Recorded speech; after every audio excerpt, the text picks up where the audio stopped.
the A Little Craft Room podcast. My name's Nicola. I run A Little Craft Room many places. I don't have my usual setup today because I am actually in the middle of travelling, so episode 17 is a little different to the normal ones. But I thought I'd just hop on and do a bit of a quick one. This is definitely going to be a quick one because, like I said, I don't have my usual setup. I'm just streaming off my phone. But I thought I'd do a little update and just tell you about the trip that I'm on and about the knitting that I've done while I'm on the trip. So yeah, I'm quite excited. This is a little bit of a different episode today. So I am currently doing a little like train exploration of the UK with my fiance, and we're in Scotland at the minute. We've been in Inverness, and it's been really good so far. Basically the background to this trip is that we met when we were working for a train company. We were customer service for a train company, but we worked in a call centre that was across the other side of the country from where our train services operated, and we had never been on one of the services that we worked for because, like I said, opposite side of the country. So for years we've been saying, one day we're going to go and we're going to ride the entire length of the line that we worked for, and why not, let's do it first class, like really treat ourselves. So this is finally that trip. So we've been going on trains around the country, and we had an 8-hour train ride the other day. That was the big one, and it was from London King's Cross to Inverness, and that was the whole length of the line that our company served, and it was really good actually, especially the views were beautiful once we got to the Highlands and you've got all the mountains and the sea, and it was really nice. But I'll get more into that train ride in a little bit. I'm not going to do my usual kind of, this is what I'm wearing, blah blah blah, only 8 hours, yeah, that's it, just 8 hours on a train, that's fine. It didn't actually feel like 8 hours, it actually went by quite quick. Hello, I'm just seeing the chat coming in. 17-hour journey to, okay, yeah, that is long. It's not the longest I've ever travelled, but it was still, it was still a decent length.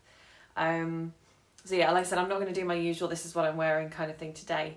Although I'm wearing the Greystoke cardigan, and I've got my Augustine bow in my hair, which I'm hoping looks okay. I did it this morning and I haven't redone it. It started doing a funny thing there, but it'll be fine. So yes, the 8-hour train journey, what I wanted to do is I wanted to see how much knitting I could get done in 8 hours. And I wasn't like knitting solidly for those 8 hours because obviously, like I said, it's a holiday, and otherwise I would have been just completely ignoring my fiance the whole time. So I did want to see how much I would get done though.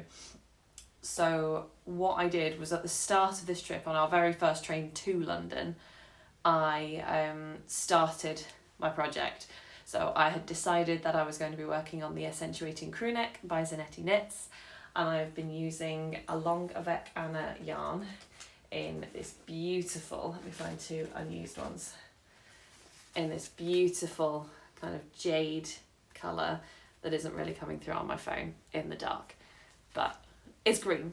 It's a really beautiful pale green. So I started this on Friday.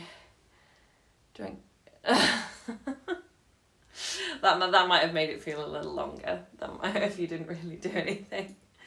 So I started my project on the train on Friday, and I hadn't prepped before. The only thing I'd done is make a gauge swatch. That was all I'd done in advance. But I cast it on the train on Friday. So I had done a little bit before our 8-hour journey on Sunday, but yeah, I hadn't started it before, and so far I have managed this much, and I think I've done quite well considering I'm working with a fingering weight yarn. So I'm actually quite happy with it. I'm not going to get it finished in this trip. There's part of my brain that's like, yeah, go on, you could totally get this finished. No, I can't. There's no way I'm realistically going to get this done by the end of this trip. But that part of my brain's gonna dream. But I'm quite happy with it so far. It's looking a little smaller than smaller than it's going to at the end, because I know from my gauge swatch that this blocks quite nicely. It does very much grow with blocking. The shoulder and kind of top construction was a little different. I've not really done anything in that exact way before. It was a little fiddlier than I've done before, but it's meant that I've got quite a nice kind of line detail that's going to go along the back of the shoulder. So I'm quite happy with that. Normally what I would do now is I would cast on the neckband and I would get that done and out of the way, so that every time I try it on, like at least the top is kind of as finished as it would be, and I can get a better sense of how it's going to look when I'm on. But on a train, that's really fiddly.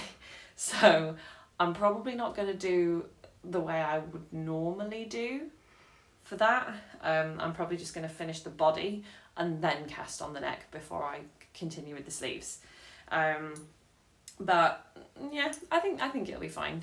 To be honest, like I said, there's no way that I'm going to finish this on the trip anyway. But yeah, maybe if I'm still working on it when I get home, maybe I will just hold the body, cast on the neckband, and then start trying it on, and then see. Yeah, so I'm quite happy with it so far. I've separated for the sleeves. They are there and there, but I haven't tried it on like since. I've got my cords, my knit keep. They're not knit keeper cords. They're the stitch holder cords that you can try your knits on with. I've got them with me, but again, on a train, it's a bit weird if you're kind of getting up and yeah, even in first class, there's not really the room for that. But no, I'm really happy with it so far, and this yarn is lovely. I'm very, very excited to see how this is going to block out, because the gauge swatch felt so soft. It felt so soft. So I'm really looking forward to this cozy jumper. I'm hoping that I have enough yarn to make it like quite long in the sleeves and in the body, because I really quite like the sleeves to kind of come up to mid-hand, and I like longer bodies on sweaters. So I'm hoping that I've got enough yarn to do that. But yeah, I thought I'd give you a little update. And like I said, this whole thing, this is my trip jumper. So I've got all of this done on this trip so far. So I'm gonna, I think on when we finish our trip, I am gonna take like a finished picture and show how much I've got done on the whole trip, because I want to see how much I've managed to get done.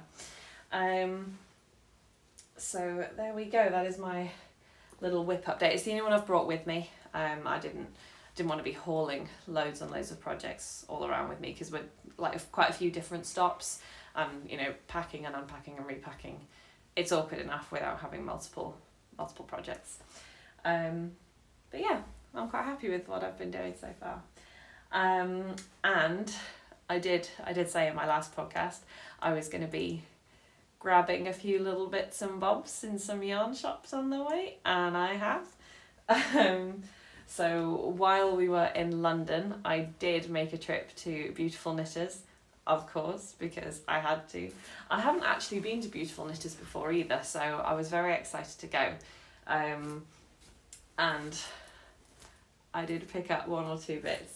So what I will start off with is actually something my fiance got for me, which was very sweet.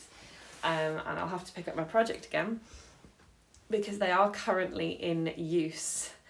And he got me some needle stoppers, and they are little teeny tiny sushi rolls. How cute are they? So currently they are what are holding my the cords on my sleeves closed, so that I don't lose any sleeve stitches. The little sushi roll. I think they're adorable. They're very, very cute. So I've got two of them. Little sushi roll needle stoppers. So that was very, very sweet. So they've been put to use immediately. Let me just put this back so I don't lose any stitches. Very nearly slid half the body stitches off.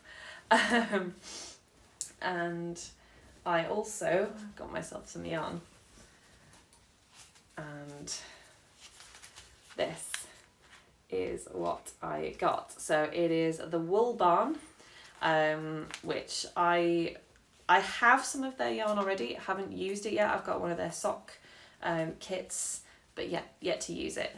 Very much still planning on using it, but yet to use it. So this, I said, is the Wool Barn. Let me just fix the label. There we go. The Wool Barn, and this is in the colour Forest. It is Heritage Blue Face Leicester, and it's 4-ply, so fingering weight yarn, and it's 100% superwash Blue Face Leicester. And yeah, like I said, the colour is called Forest, and it's this beautiful kind of olivey green colour, like a dark colour, and I'm very much looking forward to it. But what I did say in the shop was that I wasn't just going to buy it. It looks really edible. It's like forbidden noodles. I did say when I was buying it, I was like, I'm not just going to buy it for the sake of it. I'm going to buy it with a project in mind. So I was kind of stood there in the shop frantically scrolling through my Ravelry queue, being like, what can I justify buying some yarn for? And I finally decided that actually I've wanted to make the Uptown Tea by Tori Yu, I think it is. And I think actually this would make a gorgeous Uptown Tea, and in my size it would only need two skeins as well. So that was immediately like, yeah, okay, that's what I'm going to make with this.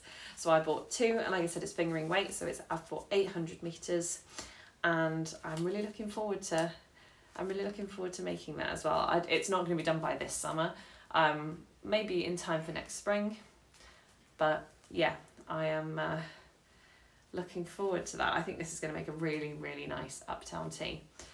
And yeah, like I said, I've wanted to use the Wool Barn for a while. Like I said, I do have one of their sock sets already. It's like a purpley colour, and I do love it, and I still intend to make something with it, but I have a lot of yarn that I'm still intending to make things with.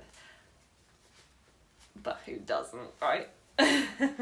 So this is the Wool Barn in the colour Forest, and it is going to be the Uptown Tea by Tori Yu. And I can't wait to see how that turns out. So that was my little haul from Beautiful Knitters. Very, very excited. And what I've kind of decided to do as well is wherever I visit, if there is like a dedicated yarn shop in that city, I'm going to go. I'm going to have a nosy.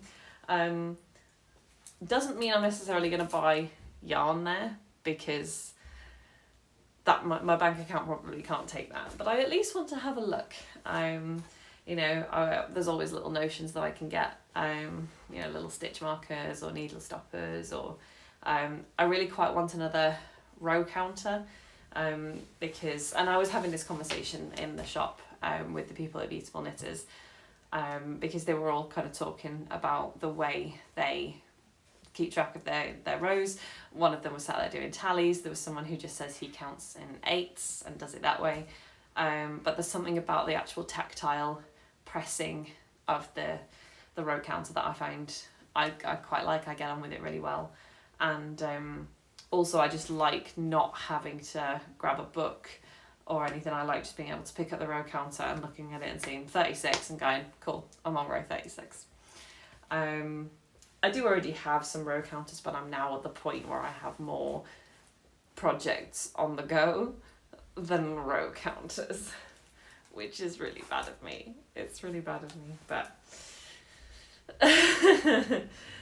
oh well, I'm a serial starter. I am in a bit of a starting phase at the minute. I'm really motivated to start a lot of things, and then actually like finishing them and pushing through is less easy to motivate myself on.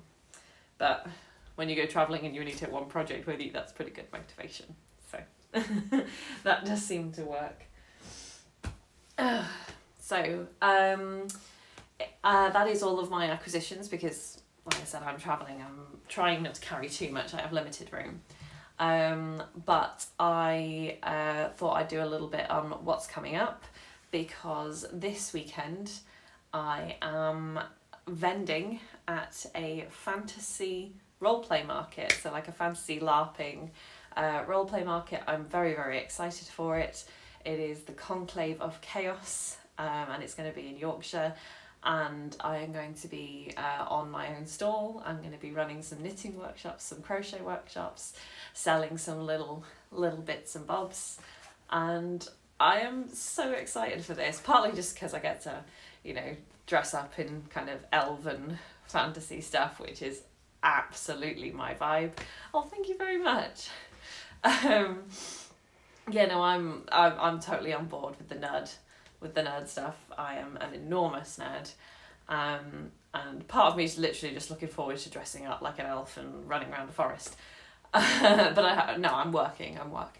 I'm running serious crochet workshops. Yeah, everybody who knows me knows that I'm a bit of a fantasy nerd.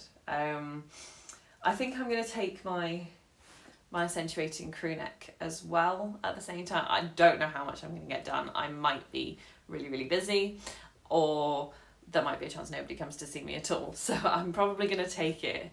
I'm probably gonna take it with me, and then if I get a break at all, I'm gonna have some knitting time. And we are camping as well, so there might be some time in the evening or in the mornings before the market opens.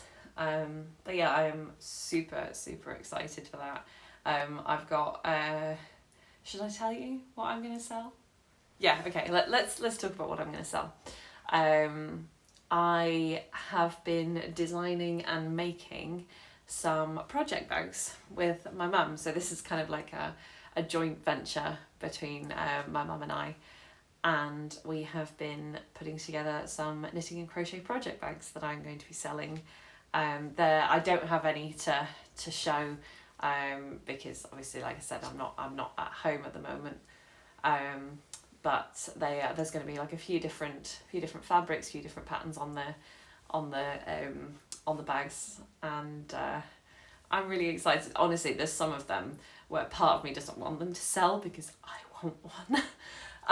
Like, some of them are really, really cute, and part of me just wants to keep one for myself, but I'm like, no, I need to sell them. So I'm going to be selling some project bags.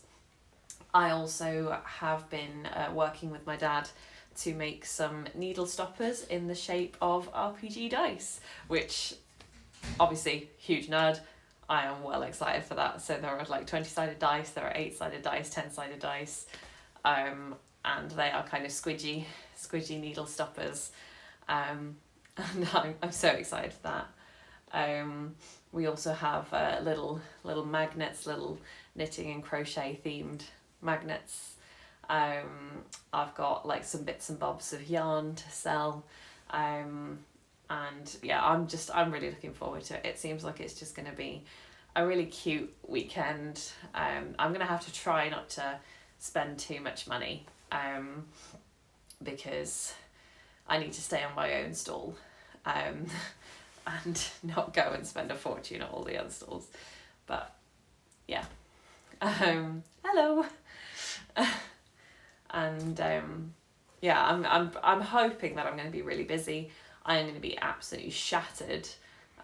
It's going to tire me right out, because I'm going to be running quite a few workshops, and if as many people show up as have expressed interest, I'm going to be very, very busy all weekend. But it'll be totally worth it, even if I do need to crash on Monday.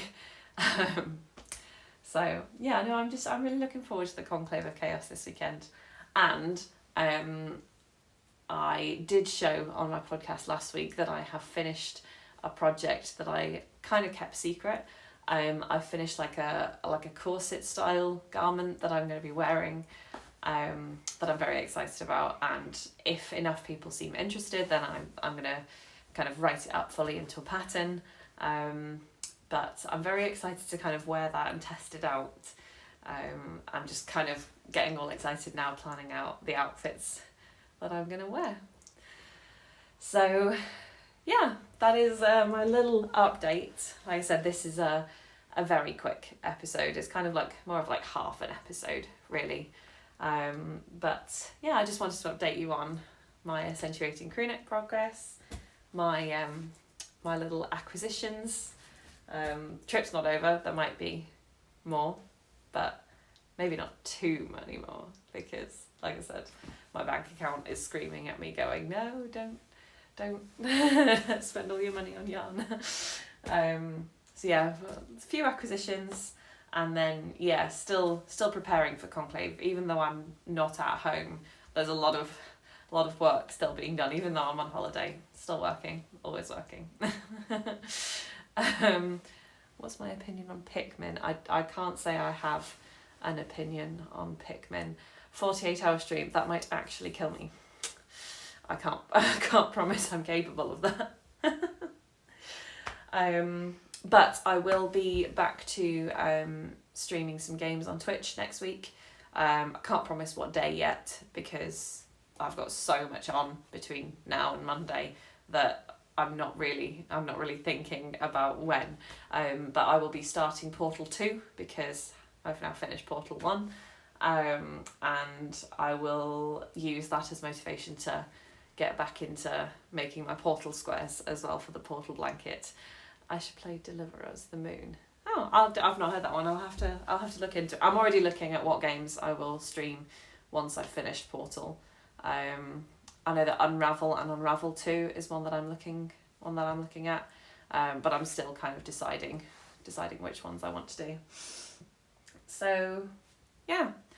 Unravel's fun. Oh, I've not played it. One of my friends recommended it to me, and since it's Yarny based, I thought, well, I've got to really. So I am actually gonna leave it there, because like I said, this is just a little quick one. I don't have my full setup, so very quick little podcast. But I'm going to go and I'm going to carry on my knitting now. And I'm going to open the windows because we closed them for the stream. And it is very, very warm in this room.